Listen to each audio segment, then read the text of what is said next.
Far Sounds é uma comunidade de música que nasceu na Inglaterra. Eu conheci essa comunidade enquanto eu estava lá. Minha faculdade que eu fiz London College of Music, de Performance e Music Business, lá na Inglaterra até 2010.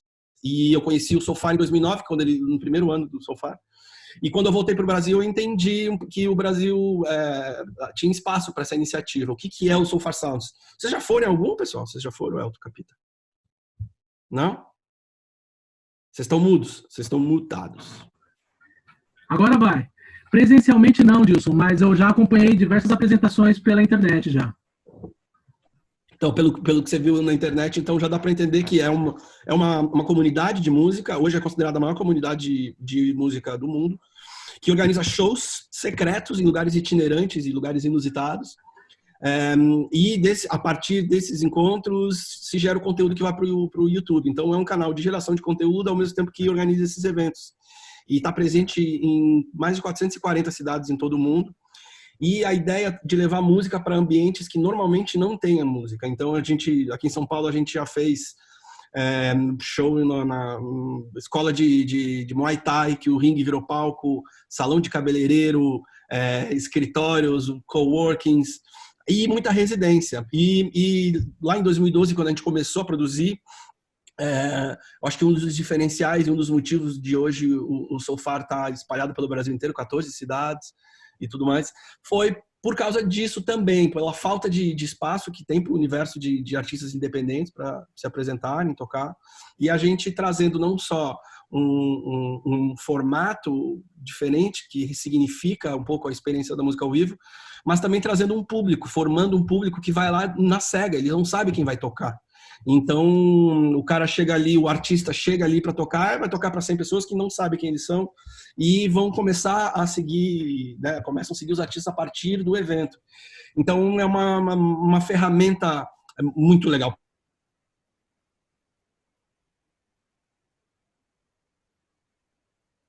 A gente entendeu como uma via alternativa muito relevante, e nisso o projeto foi crescendo. A gente fez, né, a gente está indo agora para o 8º ano, e agora com essa parada do corona, tentando se reinventar, tentando entender como é que a gente pode usar essa nossa comunidade em prol do nosso ecossistema de músico, da música, e como é que a gente consegue trazer um pouco para esse universo online das experiências que a gente vem fazendo. E já está acontecendo algumas iniciativas. Eu preparei uma apresentaçãozinha aqui, depois eu explico um pouco mais para vocês. E além do Soulfire, a gente desenvolve projetos com marcas e projetos artísticos no geral, assim. Então a gente faz desde tem dois artistas, assim como a gente entende o Soulfire, e projetos de marca a gente já fez alguns. Bom, eu vou, se vocês me permitirem, eu vou dividir a minha tela aqui com a apresentaçãozinha, fica mais bonitinho. Então, da Flow, a gente, nesse último mês, a gente se mobilizou para monitorar, acompanhar, ver tudo que está acontecendo dentro do nosso universo de música, dentro dessa nova circunstância. E a gente começou a entender vários caminhos. Assim, o meu ponto de vista e o nosso ponto de vista sempre tenta ser o mais otimista possível. Então, os caminhos que a gente está enxergando estão nos deixando animados, mas a gente também não pode ser negacionista. A gente tem que ser realista, e o nosso setor realmente vai sentir um impacto muito grande a partir de agora, né? Mas aqui eu acho que a gente conseguiu encontrar alguns caminhos muito interessantes, pelo menos para a gente refletir e sair dessa mais fortes, né? Então, vou ver aqui um pouquinho. Então aqui nós somos uma agência que a gente une uma startup, na verdade, porque a gente também trabalha com inovação dentro do ambiente digital, né? Mas a ideia é juntar conteúdo com experiência. Aí aqui alguns projetos que a gente já realizou, que vocês encontram no nosso site, que é flowcreativecore.com. Então a gente já fez projetos com a Renault, onde a gente fez curadoria de artistas, a gente fez ativação do Spotify dentro do Koala. A gente fez um projeto que foi um dos mais desafiadores, que foi da Go, Rock in Rio e sonorizado, foi o primeiro show sonorizado em aeronave no Brasil.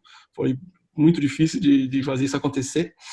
Foi um projeto muito legal. Fizemos TNT Stage, é um projeto que a gente tem desenvolvido com o Energético, que está circulando o Brasil inteiro. A gente fez um festival de música ano passado para o hotel Unique, que teve Silo Green, Morshiba. Foi um festival lá dentro do hotel mesmo, um festival proprietário, que foi incrível. E um projeto muito incrível que a gente realizou ano passado foi o Escuta as Minas, que a gente criou um estúdio para o Spotify, 100% mulheres. A minha irmã que liderou esse projeto, eu fiquei assistindo de longe. Foram 100% da equipe feminina da casa, do estúdio, e das artistas também. Gravou-se 24 artistas em 24 semanas, uma música, saiu um single por semana. Foi uma experiência incrível, foi um projeto só com artistas independentes, foi um projeto muito interessante. A gente ganhou 2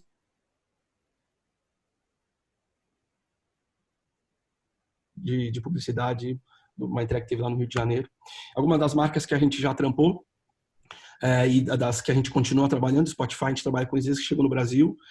TNT, a gente vem desenvolvendo um projeto com diversas iniciativas diferentes desde 2016, mas sempre com esse viés de música. Mas agora, como é que a gente encara esse novo cenário? A gente está entendendo que a música está nos ajudando a passar por essa crise, né? E principalmente como uma ferramenta. Então, falando do que a gente foi identificando do comportamento do consumo, assim, a gente está entendendo que está havendo uma mudança grande, e pesquisando o que mais mudou do comportamento, como, por exemplo, o consumo de música de muitas das pessoas era indo ou voltando do trabalho. Então, agora que o pessoal não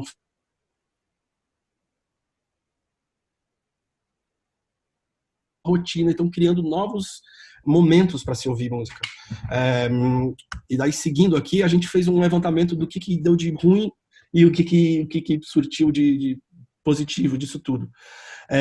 Essa interação com o público ganhou novos horizontes, né? Porque, por exemplo, estamos aqui nós no Zoom, a gente fez um Soulfar semana passada, aqui dentro dessa mesma ferramenta do Zoom, com o público interagindo com o artista, 3 shows secretos, tudo mesma coisa que a gente fez no universo offline, a gente reproduziu no online.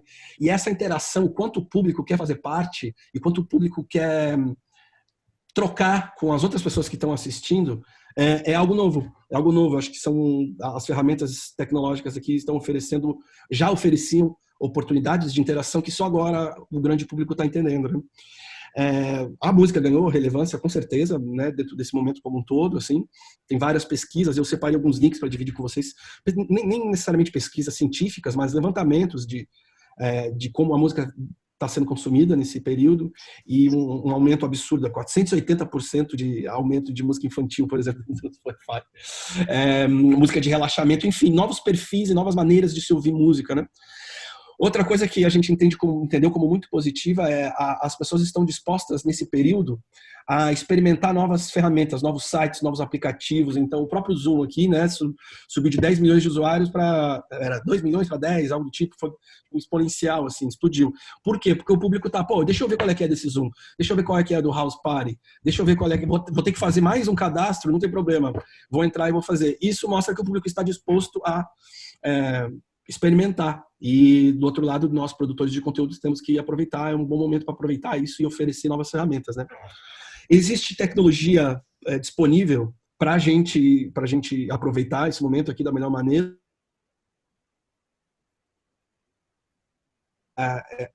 É bom o fato de que hoje qualquer celular a gente consegue manter essa conversa aqui, qualquer artista consegue fazer uma live de qualquer lugar do mundo, então a tecnologia não está tão distante das necessidades que a gente encontrou agora. E aumentou muito essa compra online, né? De tudo. Então, inclusive, dentro de música, a gente vem entendendo que as pessoas, quando vêm acompanham as lives, elas querem consumir algo, mas elas não sabem o quê. E muito pouco artista inova com relação ao que está oferecendo para o seu público. Esse aumento de compra online, eu acho que é uma excelente oportunidade para os artistas repensarem o merchan e quais produtos oferecer para os seus públicos, né? Do lado negativo, obviamente, o cancelamento parou e travou economicamente todo o nosso ecossistema, desde das equipes técnicas até até os artistas de fato, todo mundo, sem exceção, foi impactado, né? Ao mesmo tempo que a gente estamos todos na mesma, as ferramentas que estão também são as mesmas, então inevitavelmente a gente já entendia que ia acontecer o que aconteceu, de todo mundo fazendo live e não necessariamente primando por qualidade. Então o Instagram, por exemplo, que é a principal rede que todo mundo está fazendo live, ele não oferece possibilidades, né, muito de um requinte muito avançado, tanto de áudio quanto de vídeo. Você tem que fazer conexão via OBS, que é outra plataforma, tem que ser um pouco nerd, entender um pouco de TI para conseguir. Mas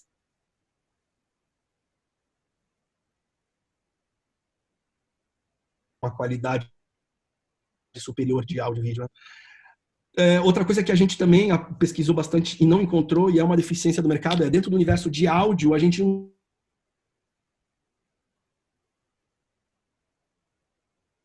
tocando, mandando sinal de áudio, você não consegue operar daí, Elton. Por exemplo, você não consegue aumentar e diminuir o volume de voz, não consegue botar efeito, mexer em aqui.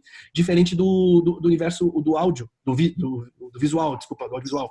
Que, por exemplo, mesmo eles tendo um volume muito maior de conteúdo, né, de vídeo, os arquivos serem muito mais pesados, você tem software e hardware que possibilita você tá com 3 câmeras aí na sua casa e eu tá fazendo o corte e edição e dando zoom aqui da minha casa. Então, de áudio, não se tem uma ferramenta que possibilite essa interação da mesma maneira que tem, por exemplo, dentro do audiovisual. E o que a gente entende que será o setor, né, que a gente está acompanhando aqui, que são quem tem os custos fixos mais altos. Né? Posso fazer uma pergunta para você, cara? Claro. Então, de fato, cara, a gente vem pesquisando muitas ferramentas, né? Não só com relação a essa possibilidade de fazer esses vídeos, essas entrevistas, mas também do mercado do áudio, né, dos estúdios, como que essa galera toda vai se virar daqui para frente. Porque até um pouquinho antes da gente começar aqui a nossa conversa, a gente estava falando justamente a respeito disso, né, de que essa pandemia, ela trouxe uma coisa que a gente ainda não tinha visto, e até a gente se acostumar com as coisas novas vai levar um tempo. Você acredita que virão ferramentas voltadas para o áudio com uma qualidade como já existe para o vídeo, por exemplo? Já conversando com alguns amigos que são mais nerd de áudio, já está sendo feito, já se entendeu, os desenvolvedores de app, inclusive, tem um amigo que trabalha com a Waves, que faz plugin e tudo mais aqui no Brasil, eles já entenderam que essa deficiência e estão correndo atrás do tempo para conseguir oferecer ferramentas. Falando dos segmentos dentro do nosso universo que estão sendo mais afetados, os estúdios, eles ainda vão ter trabalho porque existe a necessidade de se produzir uma grande quantidade de conteúdo, porque está se consumindo muito conteúdo. Então, podcasts, finalização de áudio, músico gravando em casa precisando que se finalize isso. Estúdio tem uma demanda diferente, mas ainda vai ter. Casa de show eu vejo como mais complicado. A gente, mesmo aqui em São Paulo, né, a capital da América Latina, a gente já tem, principalmente falando mais nesse nosso universo, que eu circulo do universo independente, tem muito pouca casa de show, né? Mesmo as casas de show que servem para o mainstream já são de um número reduzido. E não é à toa, é um custo altíssimo para se manter, equipe, é um investimento de risco, você não tem como garantir venda de ingresso para todos os artistas, enfim. Esses a gente acredita que serão os que mais vão sentir, principalmente agora que a gente está entendendo que a quarentena vai se estendendo, né, por um período mais longo do que a gente previa. E os conhecidos que eu tenho, por exemplo, que estão no caso de shows, é bem provável que eles não vão conseguir segurar essa onda e na volta a gente vai ter muito pouco espaço se a gente não fizer nenhum tipo de movimento em prol desses caras também que são fundamentais para o nosso setor, né? Bom, dando uma sequência aqui, um dos motivos que a gente tem entendido que a música está sendo tão consumida é justamente porque ela reduz a ansiedade, né? Mesmo sem a gente saber, mesmo sem as pessoas saberem, tem um estudo aqui da MindLab International que fala isso, que reduz até 65% a ansiedade, o consumo de música. Não à toa nesses primeiros levantamentos de que tipo de música está sendo ouvida nos canais de streaming, apareceu muito essas músicas com mais de relaxamento mesmo, né? Música ambiente com elementos mais que dê tranquilidade para o ouvinte. E quais movimentos que estão acontecendo nesse momento, né? Pensando principalmente, falando dos três pilares aqui de performance, a gente tem o público, a gente tem o artista e depois a gente vai abordar também a marca, como é que a marca tem se posicionado nesse universo todo. Falando do público, por que o cara prefere ver uma live de uma câmera de telefone do artista enquanto tem um DVD com multi-angle no YouTube? É por causa da interação, né? Eu mesmo, assim, se eu for vendo a quantidade de live, vendo o Sammy Hagar gravando live no celular dele, eu tendo, pô, por que eu vou ficar perdendo meu tempo aqui no Instagram vendo esse negócio se eu posso ver um DVD do cara com, né, com super produção, com uma qualidade de áudio e vídeo, né, não no celular, mas daí numa tela, e a resposta veio do público de maneira muito simples. As pessoas não frequentam esses ambientes só para consumir o que está vindo do palco, também para socializar muito. Então, o que a gente tem visto as lives, esses conteúdos de streaming que tem tido mais sucesso nesse período são esses que proporcionam um engajamento maior. Então, você tem o Netflix Party, por exemplo, que é um aplicativo onde nós três nos conectamos aqui, damos play no filme do Netflix e a gente fica assistindo juntos e fazendo comentários em uma segunda plataforma. E esse Zoom aqui possibilitando essas performances mais intimistas, que é o que a gente já sempre fez no sofá, mas agora mais do que nunca os artistas estão entendendo isso. Tem um amigo meu lá de Londres, que eu estava trocando uma ideia com ele, e ele é um desses músicos que faz casamento, evento corporativo, mais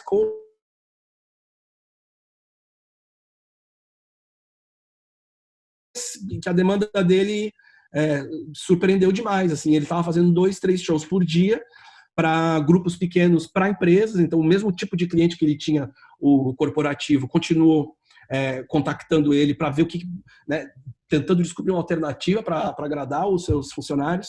E ele começou, e através do Zoom, ele tem feito esses shows cobrando um fee das empresas, cobrando um fee das noivas, que cancelaram seus casamentos nesse período. Enfim, o cara rebolou e arranjou uma solução com base nessa interatividade. O que o povo quer é ver a cara dos outros que estão ali assistindo junto com eles.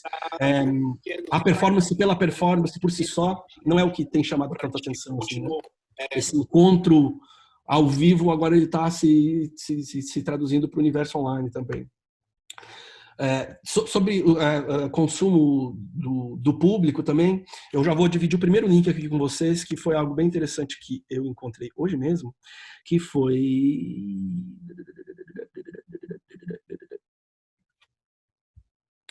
As pessoas estão dispostas a consumir e pagar mais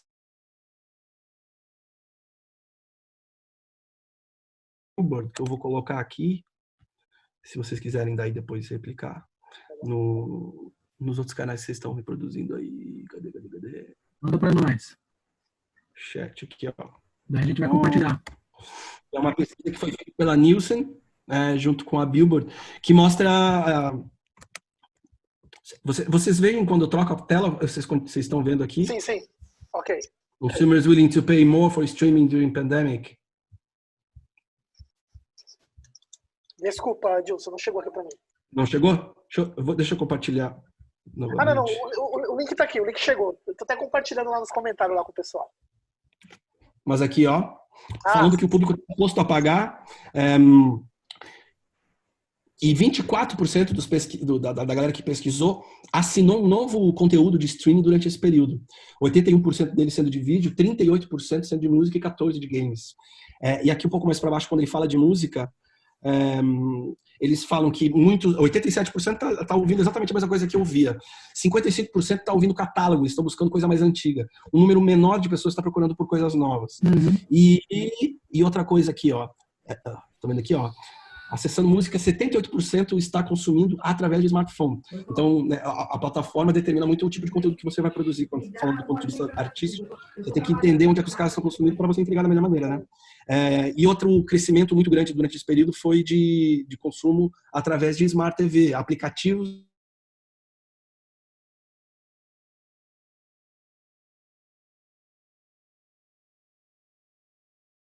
acompanhei algumas lives, assim, e o pessoal tocando, chamando o link para doação e tudo mais, mas a galera falando, meu, você tem CD, você tem alguma coisa para vender, você tem uma camiseta, você tem um pôster. O público, acho que também muito em função de solidariedade, tá querendo consumir algo desses artistas, porém muitos não estão preparados, né, para esse momento. Deixa eu compartilhar a outra tela aqui da apresentação.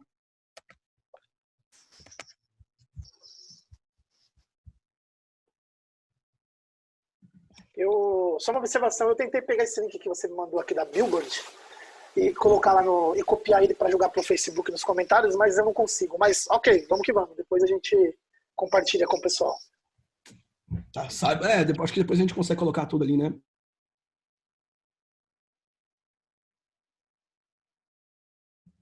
Um pouco das marcas, de como é que elas têm se comportado, e do meu ponto de vista, falando aí não dos dados que veio dessas pesquisas que a gente fez, mas do meu ponto de vista, eu acho que as marcas agora vão tomar um papel muito importante dentro do universo artístico. A gente tem visto, principalmente aqui no Brasil, né, com um pouco mais de delay, mas a gente tem visto cada vez mais as marcas se aproximarem dos geradores, da galera que produz conteúdo e da música como um todo, dos eventos e dos influenciadores que vêm do universo de música. Mas eu acho que agora, por causa da pandemia, que nem está todo mundo dizendo que a pandemia está acelerando várias questões, tanto de tecnologia quanto de estrutura corporativa, de trabalhar à distância ou não, uma das coisas que eu acho que vai acelerar e já está acelerando é essa relação da marca. Onde é que a marca entra dentro dessa nossa equação sem comprometer o caráter artístico? É um ponto de vista que também, do lado do artista, a gente ainda encontra vários que são relutantes de fazer parcerias com marca, porque acho que podem, né, se vender ou vão ter vão ter que abrir mão da sua liberdade artística e não é necessariamente assim, né? Uma das coisas que a gente vem fazendo quanto empresa, quanto Flow, é justamente tentar intermediar essa conversa e tentar criar parcerias que sejam, né, ganha-ganha para os dois lados. E eu acho que nesse momento cabe bastante aos produtores de artistas e artistas entenderem quais são as possibilidades e como é que podem trazer as marcas para construir, né, uma narrativa e construir conteúdos relevantes. E daqui, logo do início, que a gente já começou a acompanhar, nos primeiros movimentos, a gente já teve marcas que eram de outros segmentos, mas do segmento de moda, já começando a se apropriar de música e começando a organizar essas lives. Essa da C&A e essa da Schutz, isso foi, assim, os primeiros dias de quarentena, os caras já se ligaram e já começaram a se apropriaram desse segmento, mesmo não tendo nenhuma relação antes do período. Surpreendentemente, as marcas que já produziam conteúdo esperaram um pouquinho mais.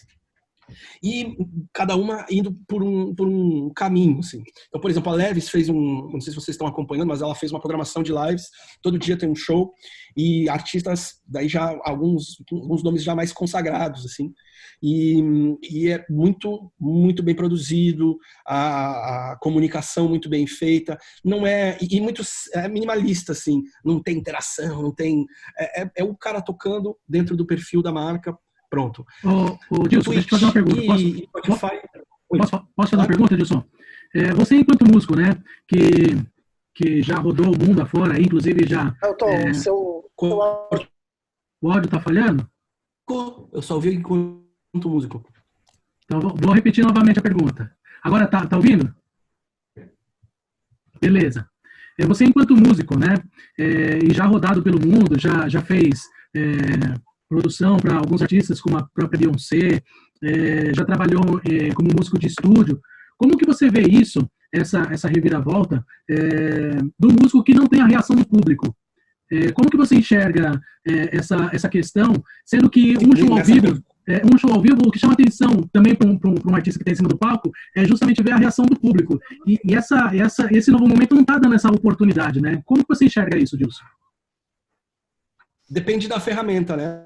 Por exemplo, essa ferramenta aqui, o Zoom, muita gente tá optando, muito artista está optando fazer por isso, porque consegue mercado, consegue feedback. Com certeza, esse foi um dos primeiros pontos que eu entendi assistindo essas lives. Que fala, o artista está completamente desconfortável, ele não sabe se está bom, se está ruim, não tem palma no final da música. Ele tá, a maioria das lives que a gente vem assistindo tem certeza. E eu acho que está aí um desafio para quem tiver esse tipo de conteúdo. Como é que a gente faz para vir esse jogo? Então, quais são os caminhos? O caminho, por exemplo, que a gente seguiu com o So Far foi esse. Como é que a gente faz o artista ficar um pouco mais confortável?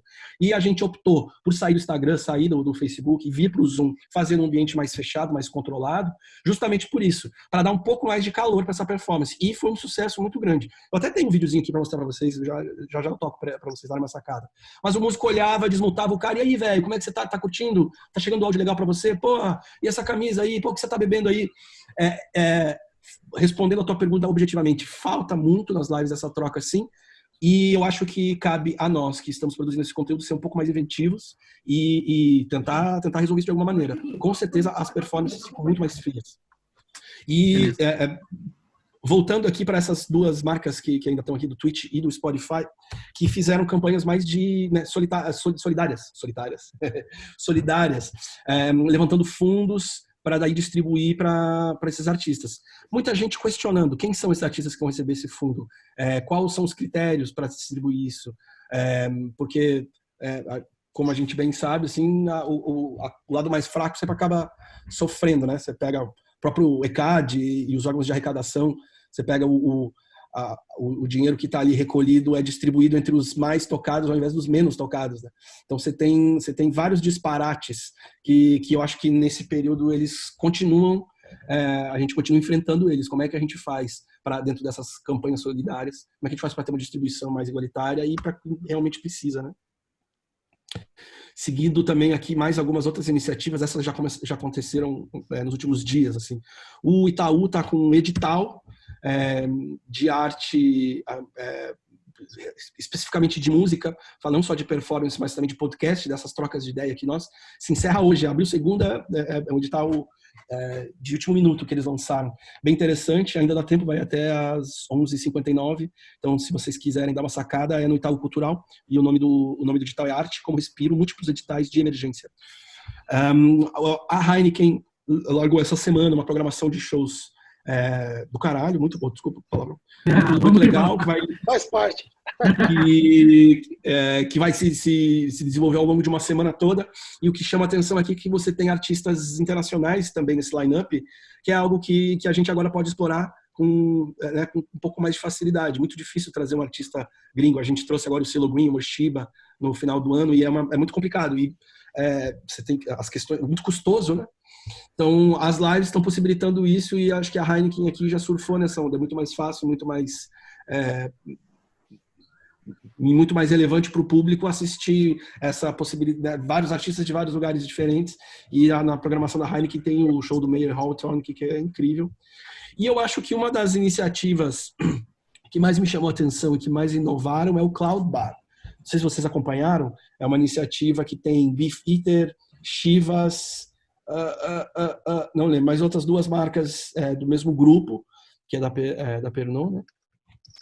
E que eles têm diversos conteúdos ao longo da semana inteira, cada marca assina um tipo de conteúdo, e tá muito bem roteirizado, e eles, na verdade, isso é para alavancar o e-commerce deles.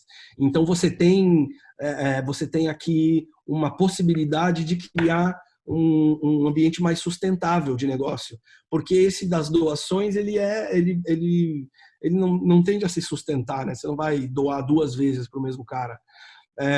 Os editais também, você tem pouca marca se colocando no mercado dessa maneira. Eu acho que a gente precisa investigar esses movimentos em que eles propõem uma sustentabilidade financeira mais que vai fazer com que dê corpo e que esse movimento seja mais perene, né?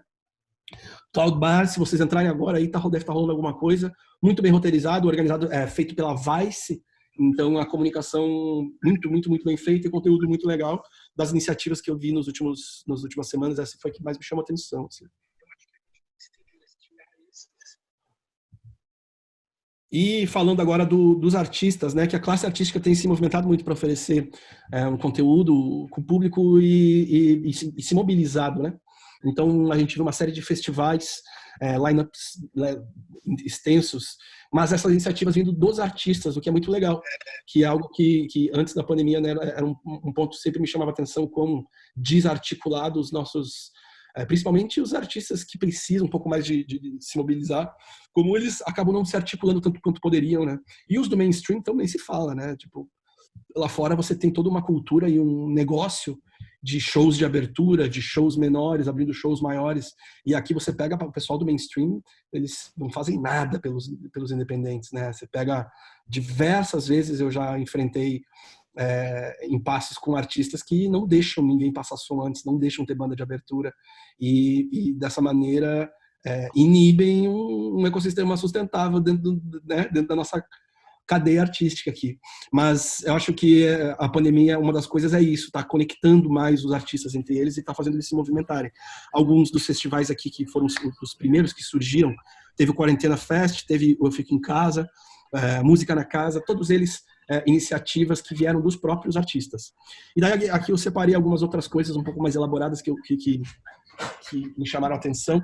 Tem o Emicida tá fazendo uma série de podcasts falando, não tocando, mas falando sobre o processo de criação, o quanto o público quer saber mais do artista além da sua música. Os caras querem saber o que os caras têm para dizer. 2, 3 lives. Agora eu já não sei se ela tá fazendo, continua fazendo, mas são 2, 3 lives que ela compartilha por dia e nenhuma de música. É uma aula de francês, é um prato de cara.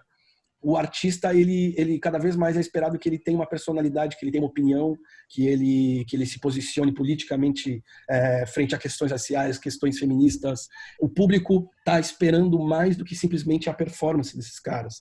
E, por exemplo, a Her, que é uma cantora americana, toca uma guitarra fodida, ela criou essa série de lives, trocando ideia com outras musicistas, falando de um tópico específico que é guitarra. Então elas tocam, elas fazem uma jam, mas o que conduz a live é uma troca de ideia. Uma troca de ideia em cima de um assunto bem específico que é a guitarra. Então ela só chama e convida outras mulheres que também tocam e é muito interessante ver como o público está disposto a isso. Ele quer ver a personalidade do cara, ele quer ver o cotidiano desses artistas e esse momento da pandemia está evidenciando ainda mais isso. Outra coisa que me chamou a atenção foi o Roots, The Roots, que eles já têm uma iniciativa que é muito legal lá fora, que eles têm o Picnic, que é um festival deles, é uma banda que faz a curadoria de um festival, chamando artistas que eles gostam, que é algo que é uma tendência que a gente está entendendo, que começou a chegar aqui agora. A Ana Vitória fez um festival de música recentemente, e essa é uma outra relação, né? É uma outra entrega para o público, mas é algo que precisa ser mais investigado e mais explorado, acho que para os nossos artistas brasileiros. Algumas coisas de performance, mas muita coisa de conversa. Então você pega, cada dia tem um músico da banda falando das suas experiências. Teve um que já tocou, gravou com todo mundo, Mariah Carey. O cara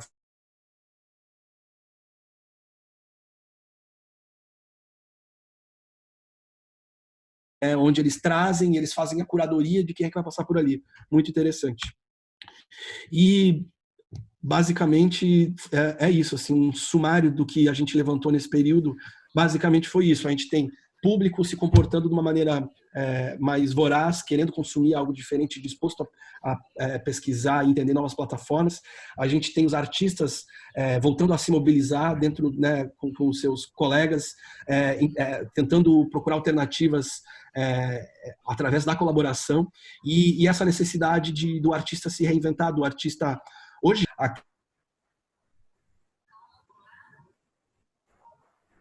que vão conseguir dar uma sequência um pouco mais sólida para a carreira posterior. Por exemplo, um músico que não consegue se acompanhar não está conseguindo nem fazer live nesse período, né?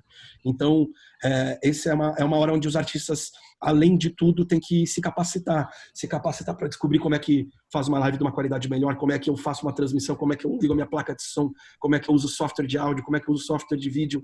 É um momento onde todos vão ter que suar um pouco mais. E eu acho que, inevitavelmente, o que vai acontecer por causa da recessão financeira que está por vir, acho que os artistas que vão ficar são aqueles mais genuínos, são compositores com mais maturidade, artistas que se resolvem mais sozinhos e que têm uma gestão de carreira mais bem estruturada. Eu acho que a gente vai ter, infelizmente, assim, muitos artistas, muitos músicos, principalmente os músicos de início de carreira, assim, acho que eles vão sofrer bastante. E os artistas mais de mainstream, mais já consagrados, que não se reinventarem, que não descobrirem essas plataformas, que não descobrirem essas novas maneiras de se conectar com o seu público, vão penar também, porque o que tudo indica, a gente não volta para o que a gente tinha antes, e quando voltar, ninguém sabe. Quando volta, ninguém sabe, né? Pois é. E o terceiro pilar do que a gente abordou aqui são as marcas. Como é que a gente consegue estabelecer uma conversa, um diálogo de duas vias com as marcas? Como é que a gente consegue manter uma liberdade artística, sem mexer no conceito da obra de cada artista,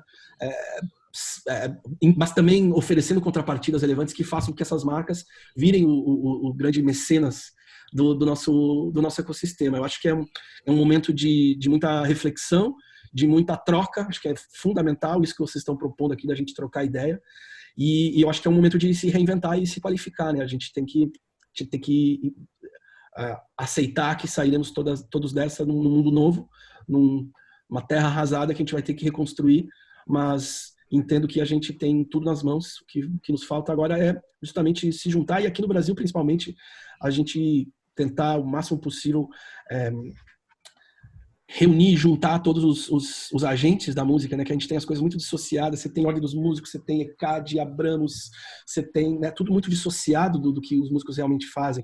A gente, quanto artista, a gente não tem amparo, a gente não tem nem caminhos acadêmicos para a gente se aperfeiçoar no Brasil. A gente tem uns cursos careta, antiquado, não tem nada mais contemporâneo. Então a gente realmente precisa que todos crescemos. Se a gente se pensar individualmente nesse momento. É verdade. Muito obrigado pelo momento. Se vocês quiserem, a gente tem a Flow, a gente está fazendo semanalmente, a gente está fazendo um disparo dessas pesquisas que a gente tem feito, de iniciativas e tudo mais.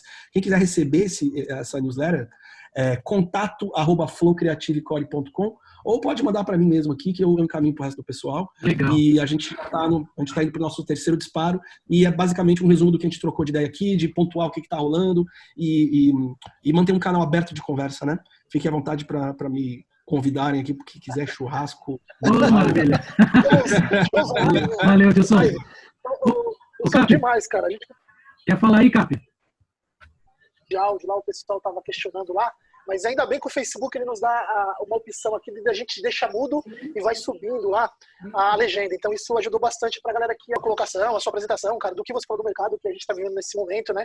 E a gente entende também que a própria marca, né, ela precisa sobreviver. De que forma a marca vai sobreviver? Porque a gente tem o artista e tem a marca, né? Então a marca ela precisa de alguma forma olhar para esse momento para o músico, já que se a marca ela tem um diálogo musical ou existe alguma possibilidade de momento com a música, esse é o momento para a marca também, né? Para a marca pegar e olhar para o músico e falar, poxa, aquele músico é um músico que pode fazer diferença para mim. E aí a marca ela pega esse músico, leva para dentro, traz ele para dentro da marca e ali cria um laço, né? Que esse laço pode até se estender depois, né, cara? Porque a pandemia, isso vai passar. A gente não sabe quanto tempo isso vai se estender. A gente entende que vai passar. Pode ser 4 meses, pode ser 6 meses, mas ela vai passar com o artista, né?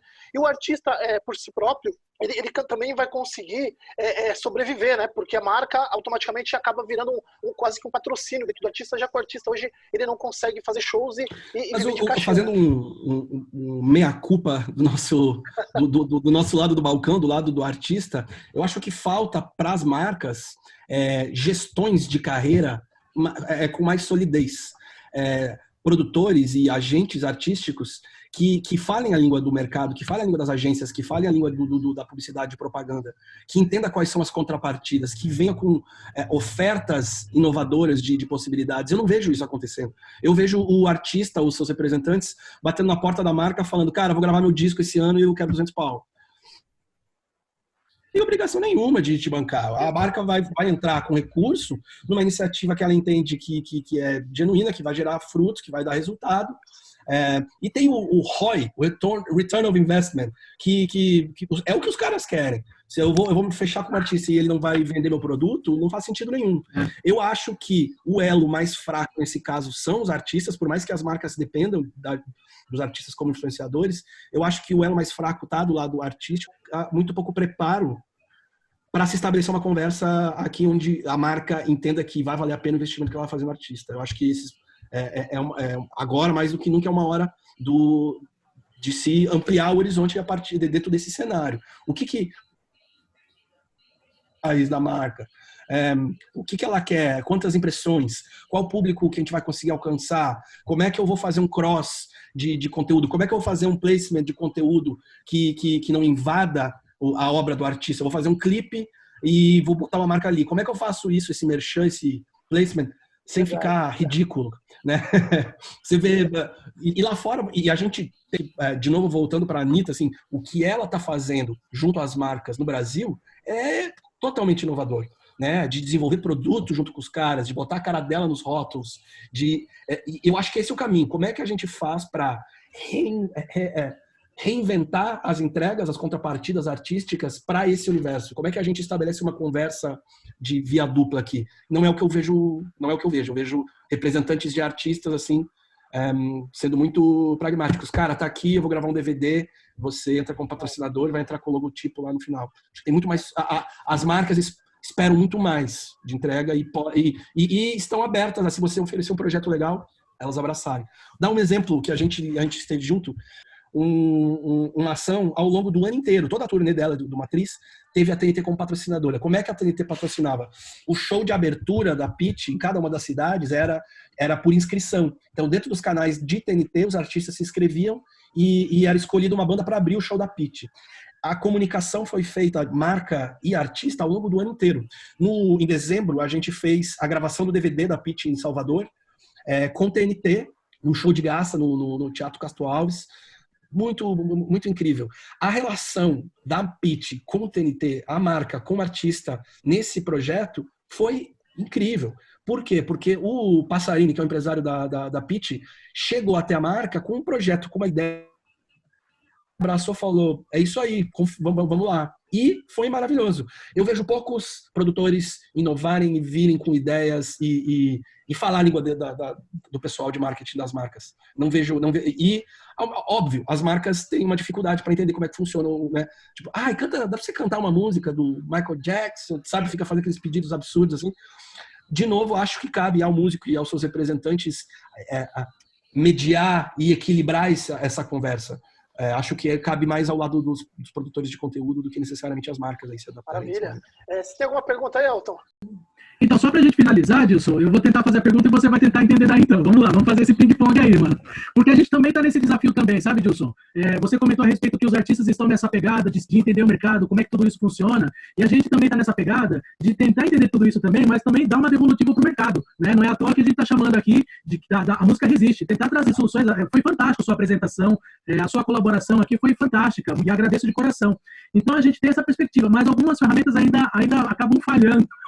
E como que o artista pode caçar essas informações, Gilson? Sentando a bunda na cadeira mesmo, desperdiçando algumas horas na internet? Qual seria a sua dica, assim, para a gente finalizar esse bate-papo aqui?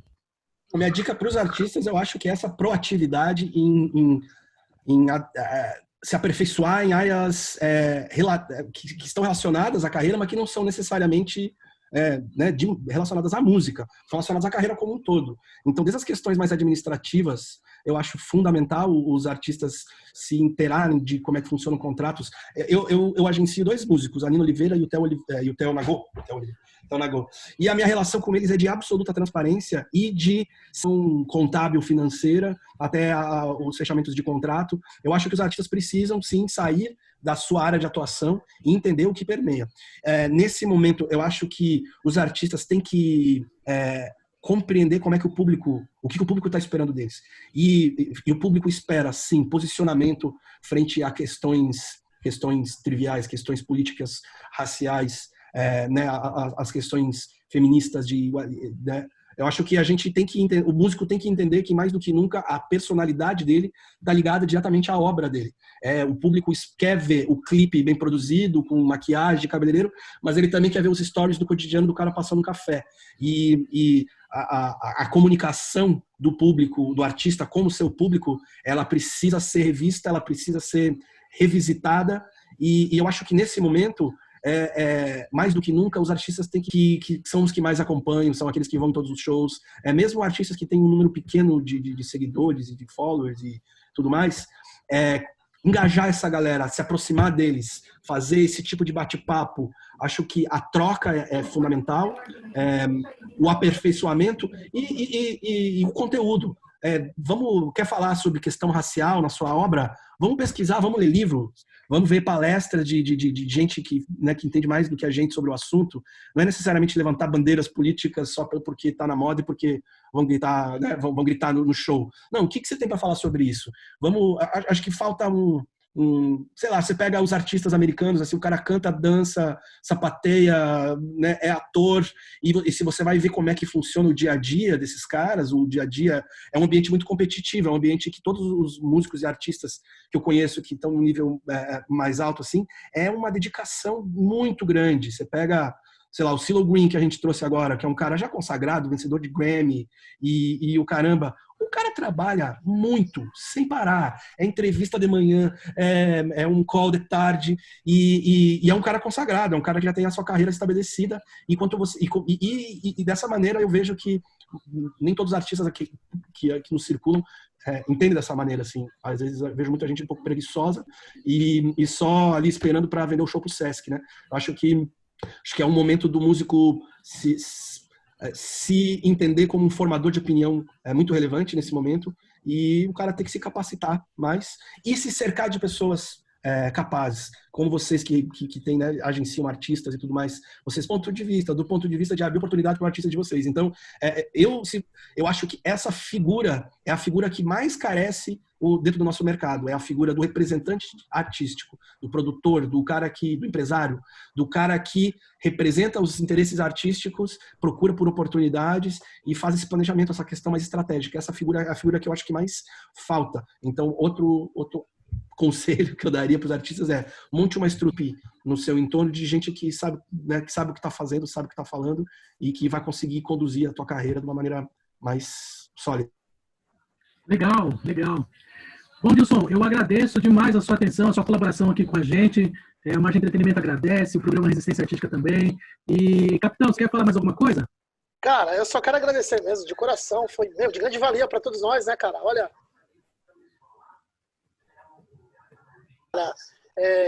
sem palavras por ter aceitado o convite, de ter disponibilizado esse tempo aí de estar conosco, cara, sem palavras. Obrigado, cara. Estou à disposição para a gente continuar essa conversa aqui. Vamos fazer o mesmo do meu lado aqui. Valeu, Dilson. Grande obrigado, abraço, irmão. velho. Valeu, Cap. Obrigado, irmão. Valeu, Tom. Tamo junto. Mais Entretenimento. Dilson Laguna, Elton, DJ Petróleo, Capitão SP. É nóis. Valeu.